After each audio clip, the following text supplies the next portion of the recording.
Tom Britt here with the two co-conspirators, I guess you guys would be called, of the Carmel Marathon, which is this weekend on Saturday. First ever race. Todd, how did this race even come about? How did this thing come to Carmel to begin with? Well, my partner, Aaron Moody, and myself, we've been talking about this for a couple of years, and we thought there's so many great things that are taking place in Hamilton County and the city of Carmel, and there's so much build-out going on. Our background has been running. We were both on the Indy Runners board. Indy Runners is the largest running club in the state of Indiana. Put on some events for some other nonprofits, and came up one day to see if we can put together this marathon. And so this all started 24 months ago, about 2 years ago. Put together the plans and the ideas, and the first thing we knew needed to take place was that we needed the city on board, because there's going to be a lot of complications this weekend. We know that. But there's going to be a strong financial impact to the city as well. So we knew we needed to have the city on board. We talked to city council, we talked to the mayor's office, we talked to a lot of the key players and say, hey, look, we're bringing in all these people. This is what we want to do. We need your support. And fortunately, they said, yeah, this is great. We want to be able to bring people in. And it started rolling from there. So about 18 months ago today is when we first got the nod and said, let's go forward and let's try to put this event together. And you put it together, and it looks like it's going to be a great event. You've got 4 different races on Saturday, is that correct? And the signature race, obviously, is the marathon. There's not a lot of 26.2-mile runs around this area. Where does this run go geographically around Carmel? How do you get 26 miles around to Carmel? We pretty much take pretty much the whole county to do that. We do have 4 events. 3 of them are races. 1 of them is a family fitness walk. We won a level. We got a 1-mile walk sponsored by Allstate, a great sponsor of many events in the city of Carmel. And that's an entry level. But the great thing about the 1-mile walk for family, kids, we have people that are 2 or 3 years old that are registered, is that they still get to cross the same finish line as everybody else, still get the medal. And then we have an 8K, which is the USA Track and Field National Championship event, as well as a marathon and a half marathon. The course takes us everywhere throughout the Hamilton County, and I'll let Aaron, he's kind of the course guru, I'll let him cover that. Yeah, we have a map we'll put up on the screen to show everybody, but this thing goes all the way over River Road and circles back around the Monon. How do you guys get to that 26 miles? Well, with a lot of help, first of all. We started putting the map together first. That was kind of the first thing on our list, because in order to have a great experience, in whatever run you do or walk you do, you've got to have a great course. So we do go from the Palladium area, so City Center, east on 126th Street, pretty much all the way out to River Road Park. And if nobody's been out to River Road Park before and done a run or a walk or a bike, it's beautiful out there. So we're actually going against the sun in the morning. So you're going to get all the shade in the morning, and then you'll have the sun to the back on the way back when you're coming back west. So once you get through River Road Park, which is the farthest eastern point in the course, you're going to be coming through some neighborhoods, Cherry Creek Trail, and then back on 131st Street. Make your way up through some of the nice neighborhoods. Hawthorne Drive is one we highlighted. It's a great HOA community. And wind yourself up to 146th Street. From there, you jump on the Hagenberg Trail. So the marathoners and the half marathoners will jump on the Hagenberg Trail, come down towards the Monon Trail, and then end up on 136th Street. Then we'll utilize the farther west points by St. Vincent's Carmel Hospital, Old Meridian. And then the half marathoners from that point will make their way back to Main Street and then to Rangeline. Marathoners will include a little loop down by the Monon Community Center. So that's a big highlight for us, is making sure that we mark all of the major bikeways, running and walking paths. I mean, the first few times that I actually drove the course when it was finished, when we knew we were done with it, I just kept saying, this is a beautiful, beautiful course. There's so many parts of Carmel that you think it's just purely neighborhoods, but you hit all these trails and all these great little communities. So I think with all the parks, all the trails, you guys are pretty much hitting the highlight reel of Carmel and ending up here at the Palladium, which is the signature cornerstone now of the city. What happens on Saturday morning? What's kind of the timeline of Saturday morning for residents maybe live in the area, or runners coming into town? What happens Saturday morning?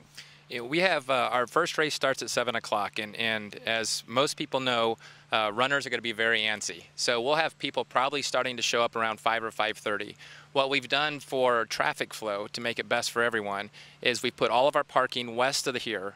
west of the Palladium, and all of our runners and participants will be coming in from the west, not obstructing anything that's taking place with the farmers market. And they'll be walking down here about a half mile. It's City Center Drive in Guilford is where the parking's going to be. And then we'll be running shuttle services from the 2 official hotels, the Renaissance and the Hampton, and dropping them off if they don't want to walk here. And so everybody will be coming in from the west side. The farmers market traffic will be coming in from the south. They'll all be coming here, maybe 5,000–6,000 people that morning, and hopefully people will get a chance to come out and see the start of the race. It's quite a thing to see. Now the marathon starts at 7 a.m. Is that correct? Correct. And then the half marathon, does it start after that? No, the marathon and the half marathon both starts at 7 o'clock, and then we send those individuals and those participants on the course. The 8K Championship, which again is one of 26 events in the country, we were able to beat out Richmond, Virginia to host this. So it's the first time the state of Indiana has hosted a national championship road race in about 25 years. We put that start time at 8:30. The cool thing about that is that USA Track and Field, which is the host of that event, they will be streaming that live on their partner called Runner Space. And so we're one of the, I don't know, 10 or 15 events in the country. It'll be worldwide coverage of this event on Saturday morning beginning at 8:30. Wow, and kind of talk about the post race. I mean, there's a race and the runners come back and they're done. They're probably spent. But what's going on later that afternoon in the Carmel Arts District, Aaron? Well, we like to think that the whole entire event is a party. So really the party starts earlier. When you start the race, we wanted to kind of develop the courses and bands on the course to help get you through that part. So hopefully people are going to be partying before they're done. But the post race will be just right as soon as they get out of the chutes, the runners and the walkers, they'll get out of the finish line chute, and they'll be able to experience the whole reflecting pond area. They'll be able to have the Palladium in the background. They'll get to enjoy every bit of the farmers market. That's one of the pieces of the city we really wanted to highlight. Just so many people come down to just hang out and be a part of the community, and we wanted to highlight Carmel to the 45 states that are represented in our race. The thousands of people are coming in. It's a great way to highlight our city. So, and what about the concert later in the afternoon? Isn't there Rock the District that evening too? Yeah, that right. Rock the District starts about 2 o'clock to 2:30, and that goes through 9 p.m.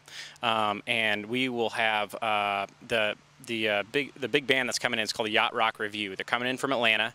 There's 5 Hoosiers and a 7 to 8 piece band, and they will be playing from 6 p.m. to 9 p.m. So that'd be kind of our headline band. But yeah, from 2 o'clock to 9 p.m. will be Rock the District, and our closing ceremonies, our awards ceremonies, sponsored by Indiana Live Casino. That will be right at that 6 to 9 range. So tell me, guys, you guys been working on this been thinking about it for a couple years anyway, been planning it for a couple years. It's now the final week. Are there butterflies in your stomach? Are you guys nervous at all that things are going to go wrong, or are you just more excited than anything? Quite a bit of both, probably. You know, there's so many moving parts, and it's interesting.